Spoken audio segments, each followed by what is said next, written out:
For nearly 2 decades, Royal Lodge stood as the most bizarre and enduring symbol of Sarah Ferguson and Prince Andrew's post-divorce life, 2 ex-spouses living under one roof while the world questioned how such an arrangement could even exist. But now, everything has changed. After King Charles's drastic decision to strip Andrew's remaining royal styling, the cracks around Royal Lodge have split wide open. Fergie has issued a new statement, confirming she is actively preparing to leave the estate, and the speculation surrounding whether she will flee the UK has exploded. Is this independence, survival, or strategic escape? Let's break it down. Prince Andrew's situation has long been a festering wound inside the monarchy, but in recent months, that wound has been torn wide open again. His ties to Jeffrey Epstein continue to haunt every corner of the royal institution, resurfacing with new intensity each time an allegation re-emerges or a leaked email contradicts one of his public denials. King Charles, already dealing with his own pressures, has found himself pulled into Andrew's shadow once more, forced to make decisions that his mother avoided for decades. This is the moment where the palace could no longer ignore reality. Andrew is not simply controversial, he is radioactive. Every association, every photograph, every reminder of his past drags the entire monarchy into the mud. And this time, the consequences are no longer symbolic. Charles's removal of Andrew's remaining royal styling was a decisive, unmistakable signal: the institution will no longer protect him. The message was brutal but necessary: distance must be created, and quickly. That decision sent shockwaves through the family and triggered immediate questions about the future of Royal Lodge, the sprawling estate that Andrew and Fergie had used as their sanctuary for nearly 2 decades. With Epstein's name back in headlines and leaked emails exposing past lies, the pressure has become suffocating. Royal Lodge is no longer just a home, it has turned into a political and moral liability, the lightning rod for a crisis the crown cannot contain. For almost 20 years, Royal Lodge represented one of the most baffling arrangements in the modern royal story. Prince Andrew and Sarah Ferguson divorced in 1996, yet within the quiet walls of this elegant Windsor estate, they continued living like a household that never truly separated. Different wings, different routines, but the same front door. To outsiders, it made little sense. Was it romance? Convenience? Codependency? Or simply the refusal to accept that their lives had changed? Depending on who you asked, their arrangement was either charmingly eccentric or deeply dysfunctional. But Royal Lodge gave them something they could not find anywhere else: insulation. Behind those gates, Andrew's decline in public life and Fergie's financial struggles were kept out of view. The estate became their fortified bubble, a strange but stable world where they could exist without confrontation, without headlines, and without accountability. It was the place where they presented unity when the rest of the world questioned their choices. It was also the place where their daughters found security, celebrating milestones, holidays, and weddings. And that is precisely why the unraveling of this arrangement feels so seismic. Losing Royal Lodge isn't just about moving house. It symbolizes the collapse of the post-divorce partnership they defended for decades. The foundation of their unconventional life is finally cracking, and once it breaks, nothing about their shared existence will ever look the same. The moment that changed everything arrived quietly, but its impact was thunderous. In late October, King Charles made a decision long considered unthinkable: he formally removed Prince Andrew's remaining royal styling. Overnight, Andrew lost the ability to publicly use the title Prince, a privilege that had survived even after his public downfall and withdrawal from royal duties. This was not a symbolic correction or a polite distancing, this was a decisive severing. Charles was telling the world, and more importantly the institution, that Andrew's era of protected status was officially over. For the royal family, it was the clearest line ever drawn between monarchy and scandal. The palace could no longer afford the illusion that Andrew's presence was manageable. And with that single administrative stroke, the fate of Royal Lodge was immediately thrust into question. The house was not just Andrew's residence, it was a statement of senior status, privilege, and royal continuity. Without styling, without public role, without standing, how could that vast estate be justified? Within hours, insiders, commentators, and royal watchers all asked the same unavoidable question: if Andrew no longer holds the title, why should he continue holding the house? And just as quickly, attention shifted to Sarah Ferguson. If Royal Lodge was slipping away from Andrew, what would it mean for the woman who had shared that home for nearly 2 decades? The king's move didn't just shrink Andrew's world, it blew open the future of everyone connected to him. As speculation reached a peak, Sarah Ferguson's representative stepped forward with the statement that finally confirmed what had been whispered behind the scenes for months: she is preparing to leave Royal Lodge. In a carefully worded message to People magazine, her team said she was assessing a number of options currently, and had made no final decision about her next residence. On the surface, it sounded calm, measured, even cautious. But underneath, it was a seismic shift. Fergie had officially acknowledged that the life she maintained inside Andrew's estate was ending.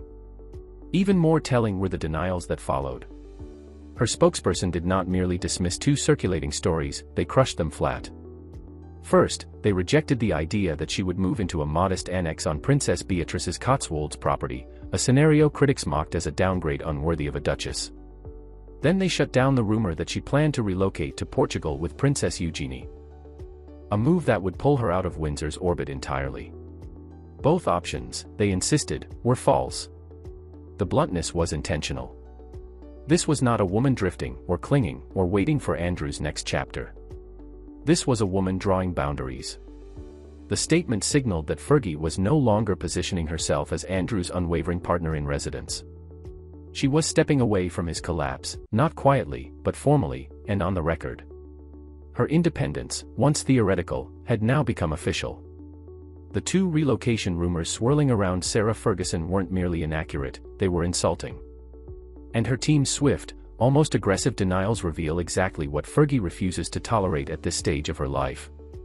The first claim suggested she might move into a small annex on Princess Beatrice's Cotswolds property, essentially a glorified granny flat tucked onto her daughter's land. To many observers, it felt less like a living arrangement and more like storage, a place to put Fergie quietly out of sight. For a woman who has spent decades maintaining a certain level of lifestyle, status, and independence, that option was never going to be acceptable. Her spokesperson's blunt dismissal made that clear. The second rumor, that she would relocate to Portugal with Princess Eugenie, carried a different kind of insult. It implied exile, a quiet removal from the Windsor ecosystem where Fergie's entire social life, career contacts, and public identity are rooted. Moving abroad would sever her from the people and structures she relies on, especially in a moment when her public image is fragile and her future uncertain. These rumors may have seemed harmless to outsiders, but they revealed Sarah's core priorities: dignity, proximity to her daughters, and maintaining her social orbit. She is not fleeing the UK in panic. She is choosing her next steps with precision. The message is unmistakable: Fergie will not be sent away, hidden, or downgraded. If she leaves Royal Lodge, it will be on her own terms. Behind the polished statements and carefully worded denials, one message is emerging loud and clear: Sarah Ferguson is preparing for an independent future. Sources close to her say she has been actively exploring opportunities to rebuild her public image and secure financial stability, something she has struggled with for decades. Her team points to potential television projects, a renewed presence on the speaking circuit, and the long-rumored possibility of a memoir. Each of these moves shares one purpose: rebranding Sarah Ferguson as a viable, self-sustaining public figure. And yet, none of this is merely ambition. It is survival. With Andrew's scandals surging back into headlines, thanks to leaked emails, revived allegations, and renewed scrutiny, Fergie knows that remaining tied too closely to him could destroy any chance of her own reinvention. She has stood by him for years, sometimes out of loyalty, sometimes out of necessity. But now, the cost of that association is becoming unbearable. The question is whether the world is willing to accept her reinvention. Her own past with Jeffrey Epstein has resurfaced, with critics pointing to her supreme friend email and her interactions with him during her financial crisis.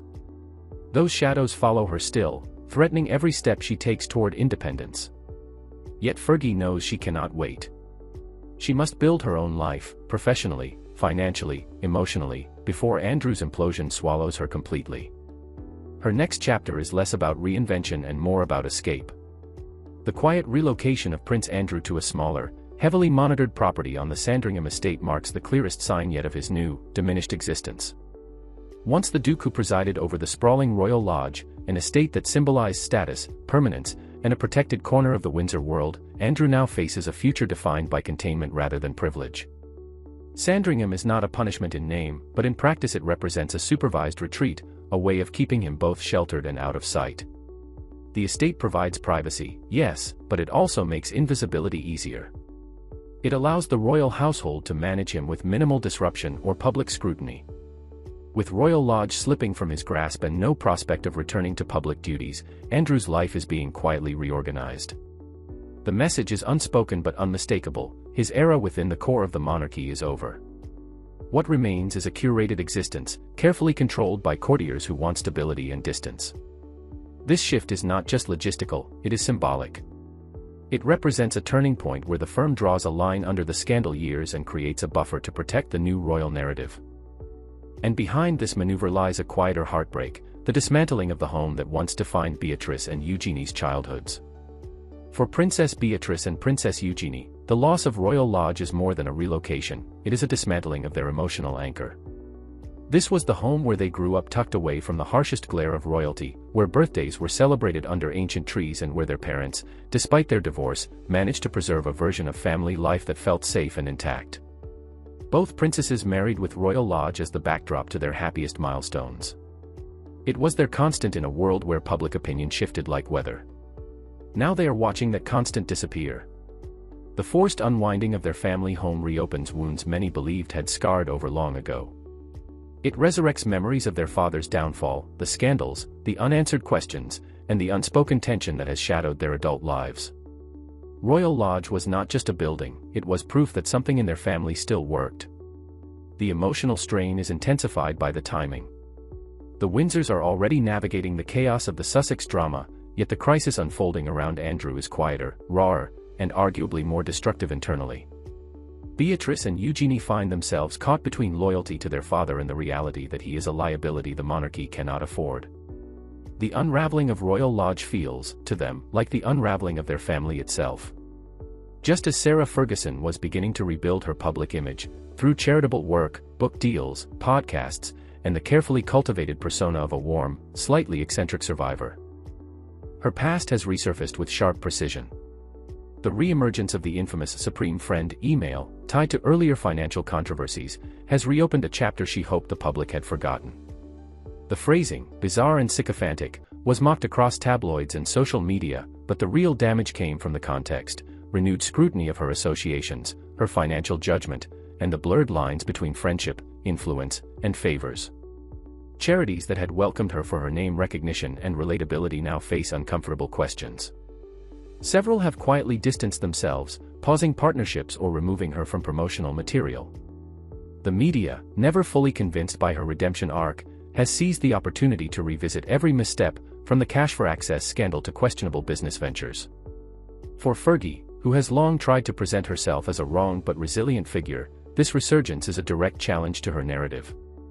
It also complicates the broader story unfolding around Andrew. Fergie has often been framed as the loyal ex-wife caught in his wake, but these emails remind the public that she carries her own share of baggage. In a moment when the monarchy is trying to close scandal after scandal, her re-emerging controversies provide yet another uncomfortable subplot. In the end, the question remains unresolved and gripping: is she breaking free, or simply biding her time until the storm passes?